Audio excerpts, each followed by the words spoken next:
할렐루야. 우리 옆에 분들하고 함께 우리 부활을 축하하도록 하겠습니다. 예수 그리스도의 부활을 축하합니다.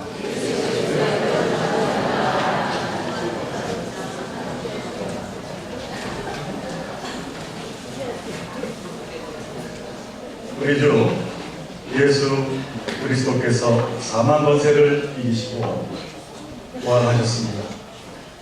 부활의 아침, 부활의 기쁨이 여러분 가운데 충만하시기를 주님으로 간절히 축원드립니다. 우리 기독교 신앙의 원리는 십자가에서 시작해서 부활로 완성됩니다. 그러면 우리에게 십자가와 부활의 신앙은 그 무엇보다 중요합니다. 그런데 우리는 십자가의 신앙에 대한 이해는 생각보다 깊은 반면에 의외로 부활신앙에 대한 이해는 상당히 부실하다라고 하는 사실입니다.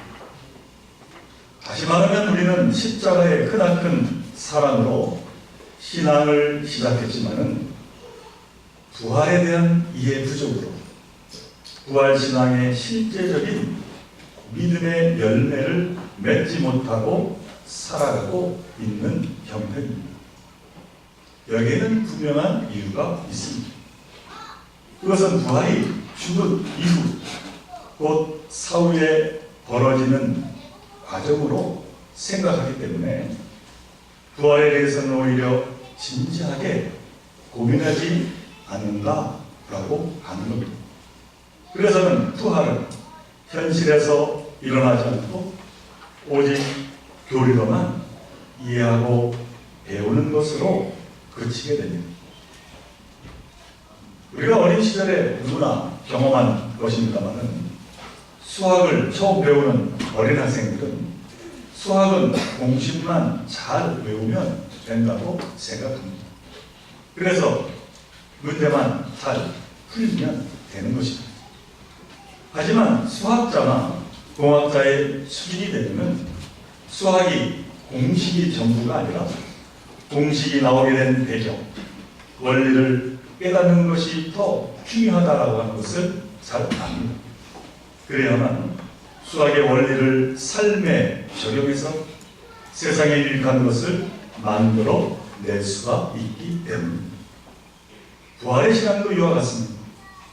부활은 신앙의 공식이나 교리가 아닙니다. 삶의 원리. 우리가 부활을 하나의 공식처럼 또는 교리로 외우는 것이 아니라 삶으로 살아갈 때 우리의 영이 건강해지고 우리의 삶의 기쁨이 있고 우리의 모든 것이 죽음을 넘어서서 생명력으로 가득해진다는 사실입니다. 우리는 부활을 크게 두 단계로 나누어서 이해해 볼 수가 있습니다.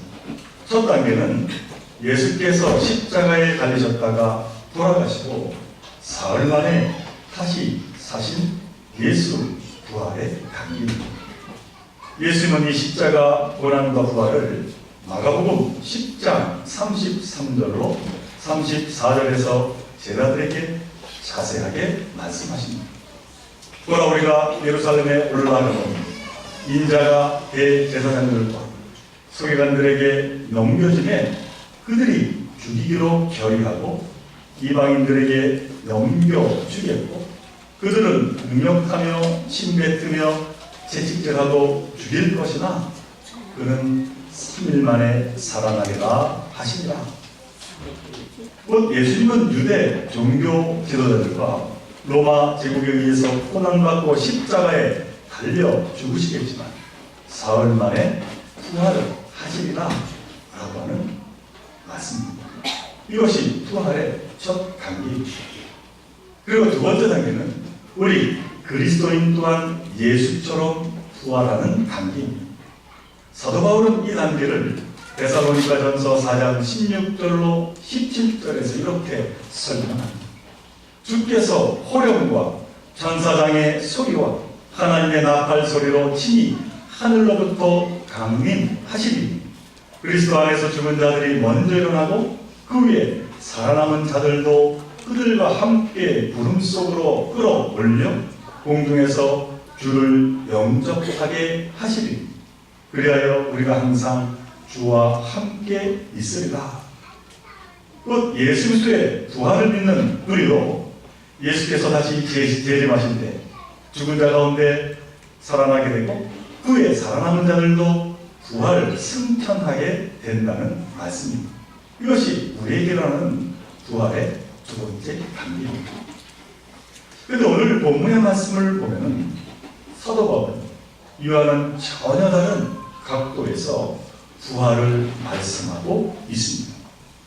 다시 말해 부활을 거꾸로 말씀하고 계신 것입니다.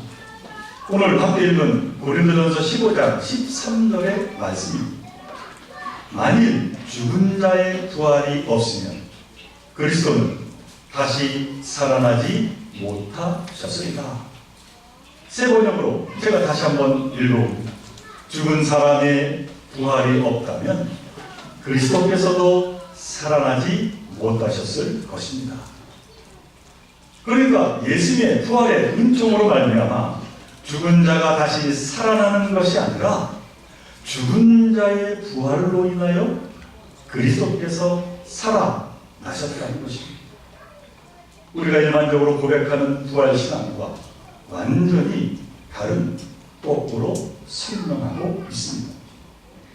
자, 우리는 이 말씀을 어떻게 받아들여야 하겠습니까? 사도 바울이 예수 그리스도의 부활의 참 뜻을 잘 몰라서 이렇게 설명하고 있는 것일까? 아닙니다.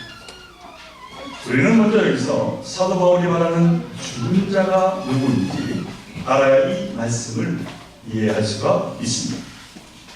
여기 나오는 죽은 자는 과연 누구입니까?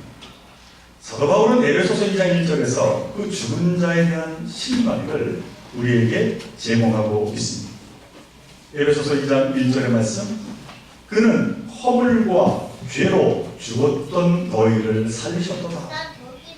그러니까 허물과 죄로 살아가는 사람들이 바로 죽은 자라고 설명하고 있습니다.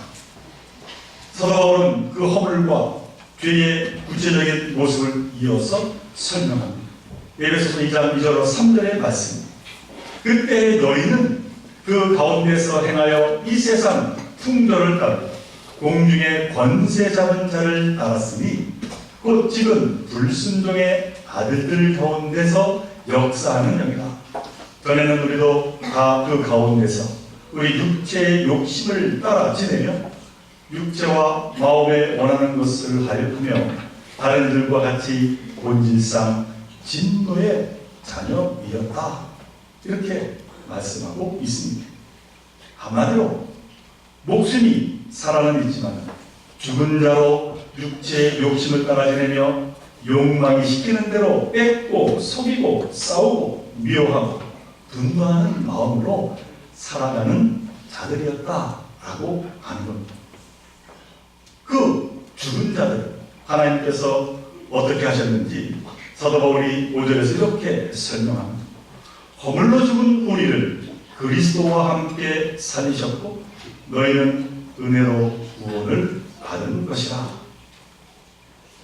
오늘 본문에서 사도 바울이 말하는 죽은 자의 부활이란 말 그대로 목숨이 끊어진 자가 다시 회생하는 것이 아니었습니다. 허물과 죄를 지으며 살았던 자가 예수님과 함께 새롭게 다시 살아가는 것이 죽은 자의 부활이라는 것입니다. 사랑하는 종교의 성도 여러분, 죄 많고 허물 많아 죽은 자와 같이 살아온 저와 여러분이 하나님의 크신 사랑, 부활의 능력으로 다시 살아나 구원받게 되었음을 잊지 마시기를 간절히 바랍니다. 우리는 여기서 오늘 본문의 말씀이 무엇을 뜻하는지 가까이 다가갈 수가 있습니다. 사도 바울이 말씀합니다. 만일 죽은 자의 부활이 없으면 그리스도는 다시 살아나지 못하셨으리라. 우리가 예수 그리스도로 말미암아 죽은 자 가운데서 다시 살아나게 되었는데 여전히 저와 여러분이 죽은 자로 살아간다면, 예수 그리스도의 부활은 그만 그 빛을 잃어버리고 말리라라고 하는 것입니다.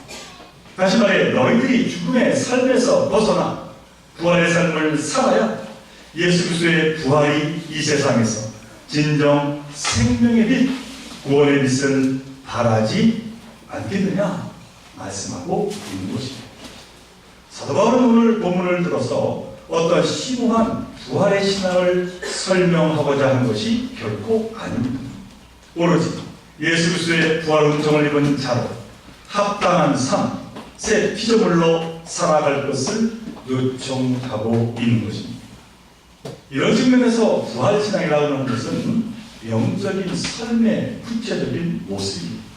지금까지 내 삶에 없었던 영적인 삶이 나타나야 참 부활이 되는 것입니다. 사랑하는 종교의 성도 여러분, 여러분은 예수 믿고 새로운 삶, 영적인 삶을 사시게 되었습니다. 간단한 예를 들어봅니다.